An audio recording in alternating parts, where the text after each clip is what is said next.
You could live next door to her and never know. That's what people in Maple Ridge told themselves later, that Emily Carter seemed a little quieter than before. Sure, that she wore long sleeves even in summer maybe, but nothing that screamed danger. Nothing that would have made you bang on the door. Until the dog did. It wasn't a human who first acted. It was a dog. Shadow didn't knock. He launched himself through the open cruiser window like a bullet, like he'd been waiting months for someone to finally scream loud enough to give him permission. And that was the moment everything changed. Maple Ridge, North Carolina, was the kind of town where people still waved at each other at stoplights and left casseroles on porches after surgeries. It was old school, safe. Or at least, it felt that way. Until June 15th, when Officer Daniel Reeves and his canine partner drove down Sycamore Lane like they had 100 times before. The street was lined with neatly trimmed yards and mailbox flags in red, white, and blue. Kids rode bikes on sidewalks. Dogs barked behind fences. It was 5:52 p.m. Reeves always checked the dash clock. A golden hour, just before dinner, when the whole neighborhood smelled like barbecue and dryer sheets. But Shadow was already on edge. The 7-year-old German Shepherd had been with Reeves since he was a rookie. The dog had a nose for drugs, explosives, even missing persons. But what made him different, what made him exceptional, was his sensitivity to things no one could see. Fear, tension, the things people buried deep. As they rolled past 148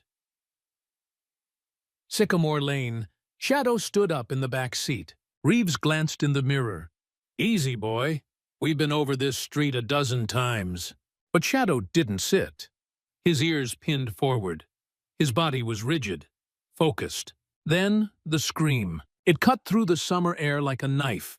High-pitched, raw, and unmistakably female. Reeves slammed on the brakes. Shadow was already in motion, forcing himself through the slightly cracked rear window like a wild thing possessed. 85 pounds of muscle and instinct landed on the curb with a thud, paws hitting pavement in full sprint. "Shadow!" Reeves barked, throwing the car in park and bolting after him. But the dog didn't stop. Across 2 lawns, past a spinning sprinkler, over a picket fence, he locked onto the porch of the white 2-story house where the scream had come from. Emily Carter was crumpled near the railing, her lip bleeding, one wrist twisted unnaturally, and her husband towering over her. His fist was raised. That's when Shadow inserted himself, perfectly, instinctively, between the two. No growl, no bark, just presence. Jake Carter didn't see the dog coming until he was face to snout with 42 gleaming teeth and 2 amber eyes that stared like they'd seen everything. "What the hell is this?" Jake yelled, backing up. "Get your mud off me!" Reeves was already on the steps, gun drawn but pointed down. "Back away from her, Jake." "Officer Reeves," Jake said, holding his hands up like a game show contestant. "We're just having a disagreement. My wife gets emotional sometimes." Reeves glanced at Emily. Her face was a patchwork of old and fresh bruises. Her eyes didn't meet his. Behind him, neighbors were starting to gather. Curtains fluttered. Phones came out. "Step away," Reeves repeated. "Put your hands where I can see them." Jake hesitated. Shadow's lip curled. Jake stepped back. Emily Carter hadn't planned to scream. She'd planned pot roast and pie. She'd ironed his favorite shirt, wiped the counter twice, and prayed her husband would ignore the envelope tucked under the floorboard in the bathroom. Her sister had sent a bus ticket and $300 in cash. A lifeline, wrapped in a single stamped letter. But Jake had found it. And when she saw him standing in the kitchen doorway, with the torn envelope in one hand and her wrist in the other, everything she'd practiced fell apart. She begged. She reasoned. She lied. And then she screamed. It wasn't courage. It wasn't its strategy. It was instinct. And somehow, miraculously, the scream had been heard. By 6:30 p.m., Jake Carter was in handcuffs in the back of the cruiser. Reeves had called for backup and medical assistance. Shadow sat next to Emily on the porch, close enough to touch, but giving her space. The dog wasn't looking at Jake anymore. He was watching Emily, and for the first time in weeks, she met someone's gaze and didn't flinch. If you believe animals like Shadow deserve recognition, hit that subscribe button and join us here at Heroes for Animals. We share stories of real-life canines, rescues, and everyday animal heroes making a difference where humans sometimes fall short. At Pine Ridge Memorial Hospital, the exam room was quiet but sterile. Emily dangled her feet off the paper-covered table like a child. A kind-eyed doctor cataloged her injuries like she was recording car damage. Sprained wrist, 3 fractured ribs, old, a split lip, yellowing bruises across her abdomen, a purple one behind her ear. "I fell," Emily said automatically. The doctor didn't even look up. "You didn't?" Emily lowered her eyes. "Does it matter?" "It does now," the doctor replied. "Because someone believes you."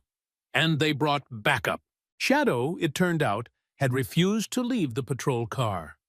He whined and pawed at the door until Officer Reeves asked hospital staff for special permission. An hour later, Emily found herself sitting on a bench in the garden, bandaged and trembling. Reeves stood nearby, arms crossed, watching the quiet courtyard. Shadow approached slowly. He stopped a few feet away, lowering his head like he was asking permission. "You can come closer," she said, her voice barely a whisper. He did. She laid a shaking hand on his head, fingers sinking into warm fur. Shadow closed his eyes and exhaled, almost as if to say, "You're safe now." By the time the stars came out over Maple Ridge, a new kind of story was unfolding. One not printed in police blotters or whispered in grocery line. It wasn't just about a woman who screamed. It was about a dog who listened, and it was only the beginning. Emily Carter didn't sleep that night. Not because of the pain, though the bruises across her ribs and the fresh stitches on her lip made every breath a reminder, but because of the silence. For 3 years, she'd learned to live with noise. The creak of Jake's boots in the hall, the clatter of his belt tossed on the dresser, the slam of the fridge door when he was in a mood. Noise, she had come to understand, was danger. But silence was the real killer. It gave you time to think, to feel, to realize just how much you'd lost. Now, in the sterile safety of a hospital room, the silence pressed in from all sides. No one was yelling. No one was watching. No one was correcting her posture or her tone, and that terrified her. A knock came at the door. Gentle, measured. Emily's body stiffened on instinct. Then she heard the tail thump. Shadow. Officer Daniel Reeves stepped in first, still in uniform, but minus the badge, which he'd unclipped and left in his truck for the night. "Hey," he said softly, not like a cop, but like a neighbor stopping by with something warm in a casserole dish. Shadow padded in beside him, tail wagging low and steady. "Thought you might want company." Emily managed a nod.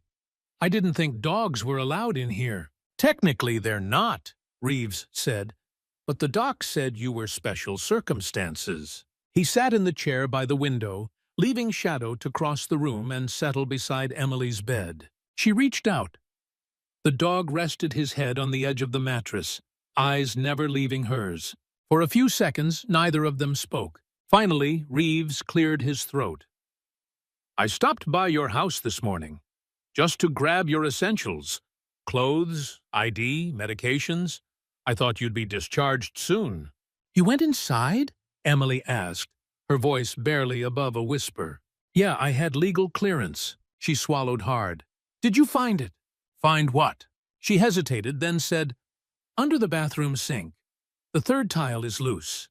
That's where I kept the letter. The ticket." Reeves nodded slowly. "We found pieces of it in the trash. Looked like it had been ripped up." Emily stared at her hands. That was my way out. We're going to get you another one, Reeves said. She let out a bitter laugh. It's not that easy. No, he agreed. It's not, but you've already done the hardest part. Emily looked up. Which is? You told someone.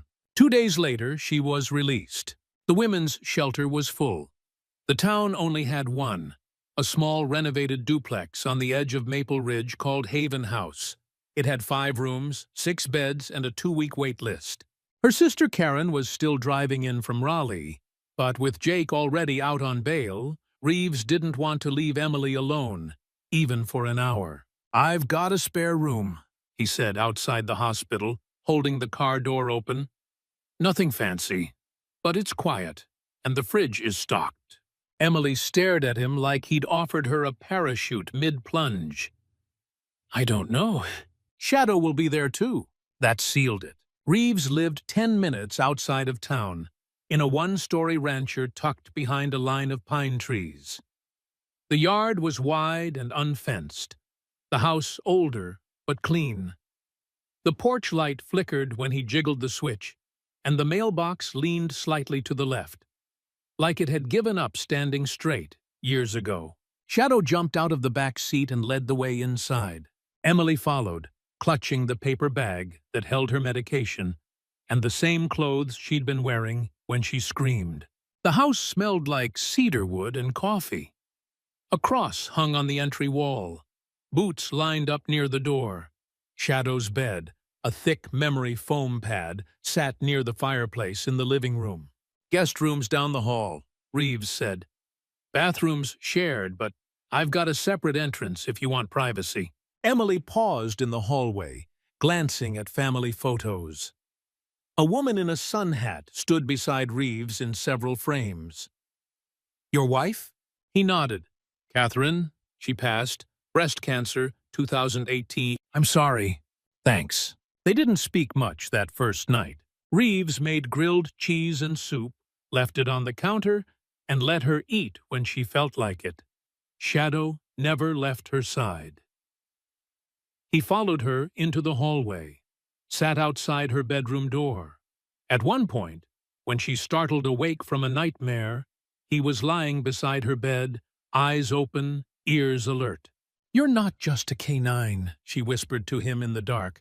You're a damn guardian angel. Shadow blinked slowly, like he agreed. In the morning, Emily sat at the kitchen table staring into a cup of lukewarm coffee. Outside, the world was starting fresh. Bluebirds danced on the electric wires. A lawnmower buzzed in the distance. It all felt wrong, like the town had no idea what had happened inside the White House on Sycamore Lane. She flinched when the doorbell rang. It's just the sheriff's office, Reeves said, already halfway there. They're here for the statement. Emily gripped the cup tighter. I don't think I can do this. You can, Reeves said. I'm not strong. You're alive, he replied. That makes you stronger than you think. The statement took over an hour. She sat across from the deputy, hands trembling, voice cracking, while she relived the moments she had spent years burying. Every slap, every threat, every bruise that was just an accident. And the worst part? Saying it out loud made it real. You ever report this before? The deputy asked gently. No. Why not? Emily's eyes stung. Because he convinced me no one would believe me. The deputy nodded and slid her a copy of the restraining order. He's not allowed within 100 yards. He violates it. You call us. You don't wait. But Emily knew Jake Carter, and paper wasn't armor. That night, she found herself sitting on the porch swing. Shadow rested at her feet, chin on her shoe. Reeves stepped outside with 2 bottles of root beer and handed one to her. You ever think about leaving Maple Ridge altogether? He asked. All the time. So what stops you? She paused. Shame? His or yours? Emily looked out at the trees. Both. Reeves leaned back in his chair. You know what I think? Shame's just fear wearing a different shirt. And fear's the most loyal thing abuse ever teaches you. She didn't respond, but she didn't look away either. The next morning, Reeves dropped Emily off at Haven House. A room had opened. small with a twin bed and shared bathroom. But it had a lock, and for the first time in years, she had her own key.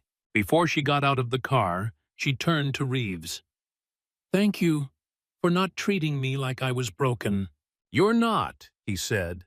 "You're healing, and sometimes healing looks like hell before it looks like hope." Shadow whined in the back seat as she stepped out.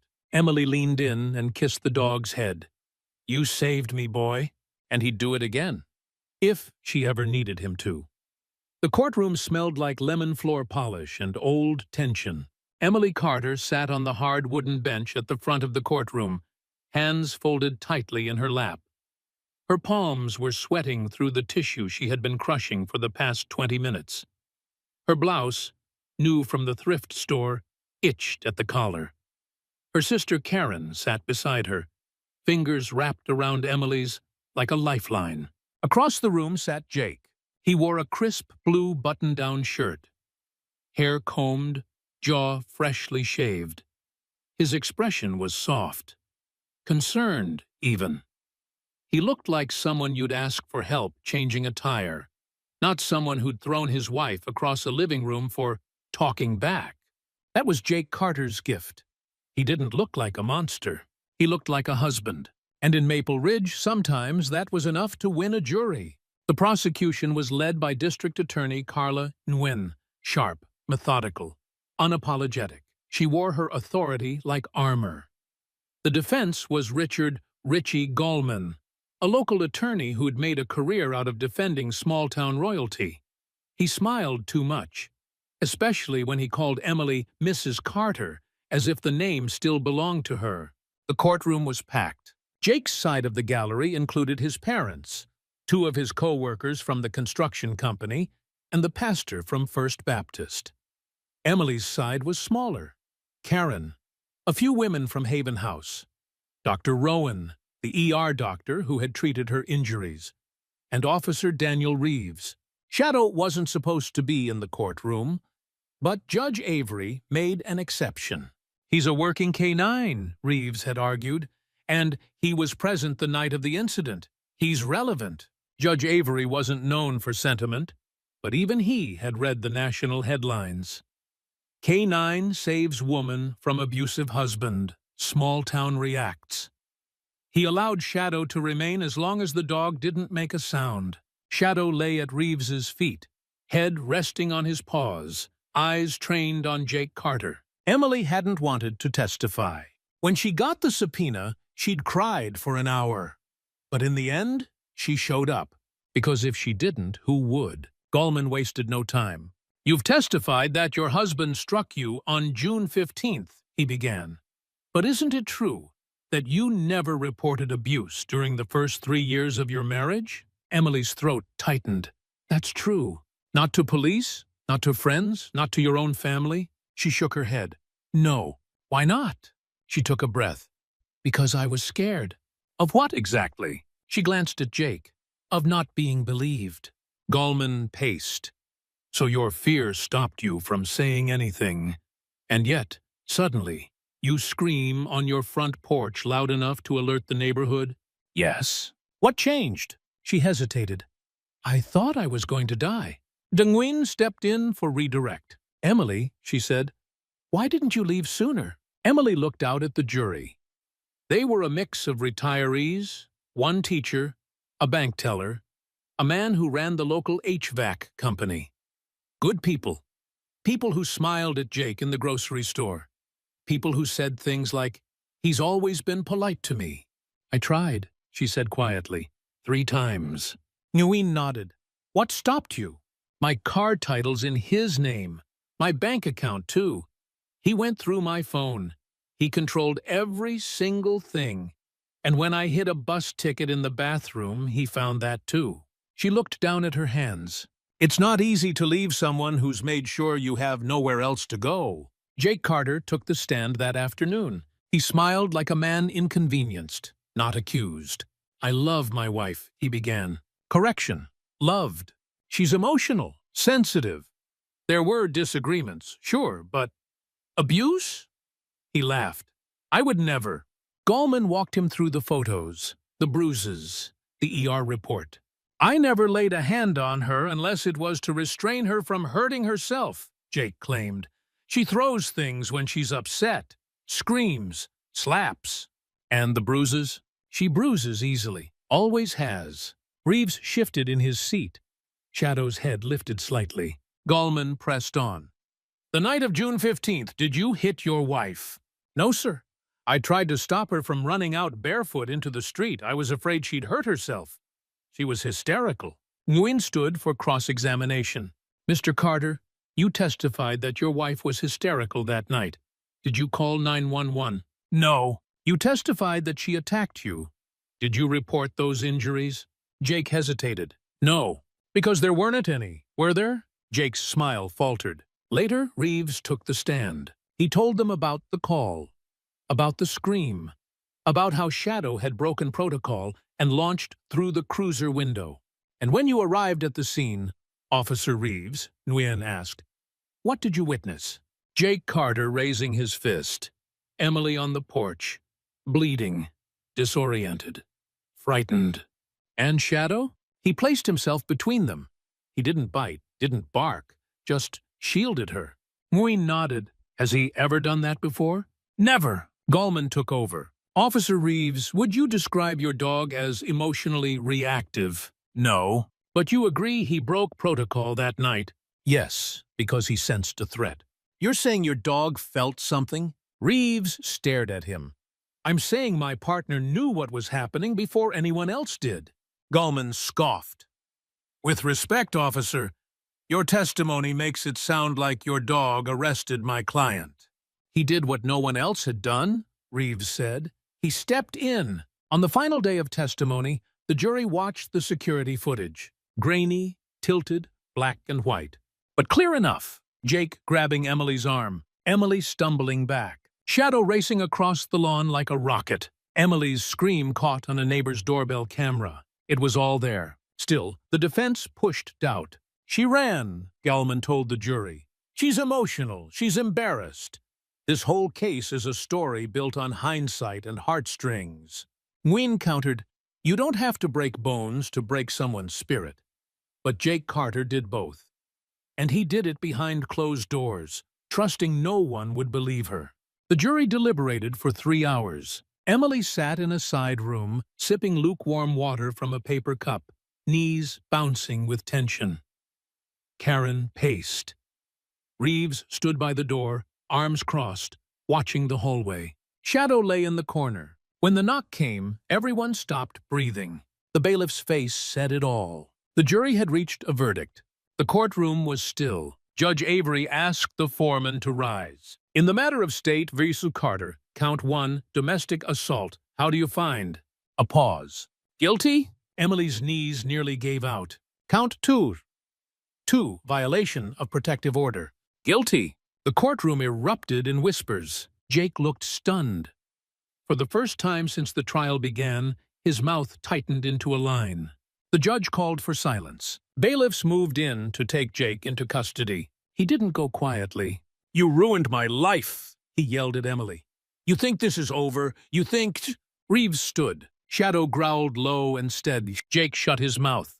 Outside the courthouse, the sun was shining. Reporters asked for comment. Emily said nothing. But when they reached the sidewalk, a little girl from the shelter tugged on Emily's sleeve. She was 6, maybe 7. "Miss Emily," she said, "I saw you on the news." Emily crouched beside her. "Yeah?" The girl nodded. "You were really brave." Emily's eyes stung. She didn't feel brave. But maybe, just maybe, she'd been enough. And sometimes, enough was exactly what somebody else needed to finally speak up. The official letter arrived on a Tuesday, folded neatly in a cream-colored envelope that looked more like a wedding invitation than a notice of a mistrial. Emily Carter stared at it on her tiny kitchen table in the Haven House apartment. The words Pine Ridge County Court staring back at her like a challenge. She didn't open it right away. She didn't have to. Her sister Karen had already called with the news, hung jury. 6 jurors had voted guilty. 6 had hesitated. One man, a retired postmaster, told reporters afterward that while he didn't condone violence, he thought Jake had looked genuinely sorry. That was all it took to split the room. No conviction, no prison sentence, just time served. Jake Carter was walking free. Again. That night, Emily lay awake on the narrow mattress under the squeaky ceiling fan, staring at the shadows on the wall. Jake had always been a planner. Meticulous, calculating. He could make a spreadsheet for groceries and memorize the price per ounce on every brand of orange juice. If he wanted to hurt her, he wouldn't kick in the door or scream in the driveway. He'd find a legal way.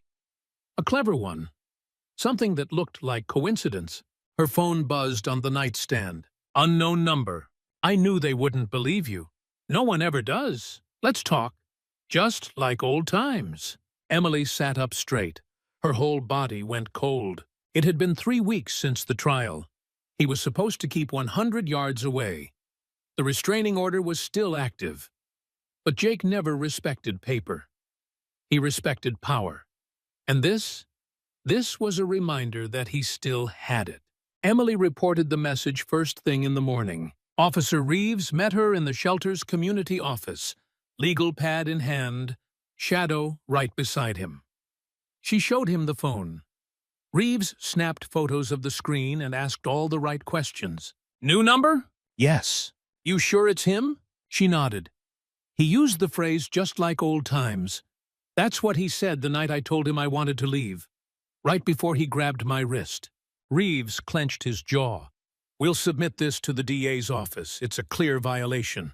Emily crossed her arms. And what will they do? Give him a warning? He knows how this works. He knows I have no money, no lawyers, and no home of my own. You've got us, Reeves said. You're not alone in this. But that was the lie they all told victims. You're not alone, until you are. 2 days later, another message came in. I'm waiting at our spot. Just come. Let's fix this. Our spot? She knew exactly what that meant. Riverside Park. The gazebo. It's where he proposed, in front of fairy lights and a 2-piece bluegrass band. It's where they danced barefoot on their first anniversary. It's also where he dislocated her finger on year 2 for laughing too long at the waiter's joke. The place was heavy with history, good and bad, mostly bad. She showed the text to Reeves again. This time, she expected him to raise alarms, but he was too calm, too measured. He's baiting you, he said. I know, so don't go. I won't, she lied. But that night, something changed. Emily couldn't sleep. Every sound in the shelter, footsteps, a creaking pipe, even a baby crying down the hall, sounded like him, like he was there, like he'd already gotten in. She sat in the bathroom, lights off, phone glowing in her hand. 2 more texts appeared. I'm disappointed. I thought you were smarter. Last chance. Meet me or I'll find you. That one made her legs shake, because that was the real threat. He knew where she was. The shelter's geese address wasn't public, but in Maple Ridge, secrets were currency. Jake had friends, cops, judges. He could have followed her once, or bribed someone, or guessed. Suddenly, the 4 walls of the shelter felt paper-thin. At 5:53 a.m., Emily slipped out the side door. She left a note with the receptionist. Going for air, back later, and headed toward Riverside Park. The fog clung low to the streets. Maple trees rustled in the early breeze. Coffee shops were just opening, joggers stretching near benches. But the world still felt asleep. As she approached the park, she saw it. Jake's truck, parked where it always used to be, under the elm tree by the river trail. He was already at the gazebo. He stood when he saw her, arms out like he expected a hug.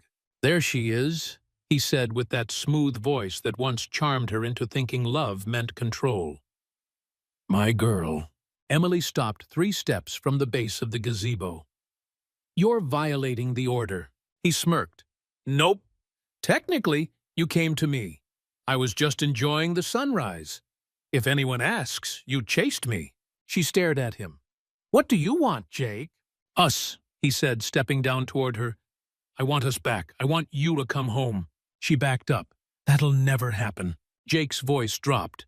"You don't get to say no." He lunged forward, grabbing her arm, just like always. And that's when she screamed. Not a whimper, not a plea. A full-throated scream that echoed over the entire park. A jogger stopped. A man with a dog across the bridge turned. Jake released her, panic flashing across his face. "Have you lost your mind?" Emily screamed again. Another jogger pulled out his phone. Jake took a step back. "You've always been ungrateful. After everything Emily didn't let him finish. "What you did was hurt me," she said. "And I'm done letting you." She turned and ran. She didn't stop until she reached the gates of Pine Creek Cemetery. It wasn't planned. It just happened. Her lungs burned, legs trembling, tears streaming down her face. And still, she kept running. Like her body finally understood what it meant to fight back. As she caught her breath, she saw them. Two figures near the middle row of headstones. One upright, one four-legged. Officer Reeves stood at his wife's grave, a small bouquet in his hand. Shadow was by his side. The dog turned first, his ears lifted, nose up. Then Reeves turned too. He saw her, saw the fear, the tears, the desperation, and he ran. 10 minutes later, they were sitting in Reeves's truck, heater on full blast, Shadow pressing against Emily's legs like a weighted blanket. She told him everything. The messages, the texts, the threats, the gazebo, the grip on her arm. "He knows where I'm staying," she said quietly. "He'll never stop." Reeves was silent for a beat. Then, "You know what the opposite of fear is? Courage? Community." He looked at her. "I think it's time this town stops whispering and starts protecting its own."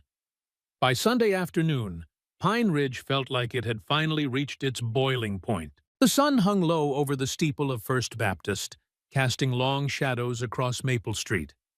Emily Carter stood outside the fellowship hall of the church, her fingers wrapped tightly around a styrofoam cup of coffee that had long since gone cold. She couldn't believe she was back here. 2 months ago, she would have crossed the street to avoid this building. She'd sat through enough sermons about wives submitting and husbands leading to know that the town's version of faith often sounded more like control than compassion. But now this place was hosting an emergency meeting, not a church service, not a pancake breakfast, a reckoning. It had been Officer Reeves's idea. After Emily escaped from Jake at the gazebo, they'd filed a new report, this time with enough digital evidence, timestamps, and security footage to choke the most lenient judge in the county. But even Reeves knew something else had to change. The system had its limits. "We can't just keep reacting to this guy," he'd said. "We need to expose him. And we need the town behind it." So they'd invited the people who mattered, not the loudest voices, the quiet ones, the ones who nodded politely at the grocery store but never asked questions. The ones who saw bruises and said nothing. The ones who could have made a difference earlier. The pastor, the mayor, the ER, doctor, the shelter director, and Martha Wilson, the retired widow who had finally made the 911 call that saved Emily's life. All of them were now seated around the long folding tables of the church fellowship hall. Reeves stood at the front, not in uniform, just in jeans and a button-down. Shadow lay curled beside him, resting but alert. Emily sat at the side, not leading the meeting, but no longer hiding in the back row either. "Thank y'all for coming on such short notice," Reeves began, his southern drawl softened by urgency. He didn't waste time. He laid it out. The ongoing harassment, the restraining order violations, the threats, and Jake Carter's ability to maneuver around the law like it was a traffic cone. He pulled out Emily's phone and read the last text Jake had sent her. "I'll find you no matter where you go." The room was dead silent. Then he said something that changed the energy completely. "Jake Carter is a threat, not just to Emily, not just to women in this shelter, but to the moral backbone of this town. And it's time we stop protecting him with our silence." Pastor Jim Davis shifted in his seat, clearing his throat. I understand the seriousness of this, Officer Reeves, but Jake, his family's been part of this church for generations. His father was my deacon for 20 years. Reeves didn't flinch, and that's why we're in this mess. The pastor blinked. Dr. Rowan, the hospital ER director, leaned in. We've documented 7 separate injuries on Emily in the last 2 years alone. Fractured ribs, a sprained wrist, facial bruises, all explained away as accidents. That's on us. We didn't report what we suspected. I saw things too, said Martha Wilson, her voice surprisingly firm for a woman of 76. Out my window. I told myself it wasn't my business, that good marriages have rough patches, but I lied to myself because it was easier. Reeves turned to Mayor Connie Jacobs, who sat straight-backed in her Navy suit. Mayor, you've seen the police reports. What's your stance? The mayor took off her glasses. Jake Carter isn't the only one we've failed to hold accountable over the years, but he's going to be the last. I'll make sure of that. Emily watched it all unfold like a surreal dream. Just weeks ago, she couldn't get anyone to believe her. Now she was sitting in the room where Pine Ridge's future was being redrawn, and her story was the blueprint. She didn't want to speak, but she did. Not for herself, for the others. She stood slowly. Every eye turned. I used to think keeping quiet was how you kept yourself safe, she said. That if I didn't make waves, I wouldn't get hurt as much. But silence didn't protect me. It only made Jake louder. She swallowed, her voice catching. Shadow lifted his head at the sound of her emotion. He's not just one man, she continued. He's a system, a shrug, a wink, a pastor who won't ask, a doctor who won't report, a neighbor who closes the blinds. She looked around the room. I don't need pity. I need help. Not just for me. For the women at Haven House. For the next woman Jake sets his sights on. Because there will be a next if we don't stop him now. That cracked the room open. Ideas began flying. We relocate the shelter, said Meredith, the Haven House director, somewhere more secure, somewhere private. I've got a property on Old Mill Road, the mayor offered. Vacant, secure.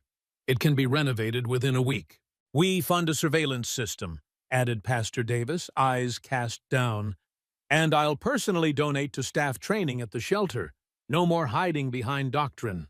I'll call Rachel Chen at the Gazette, said Judith, the librarian.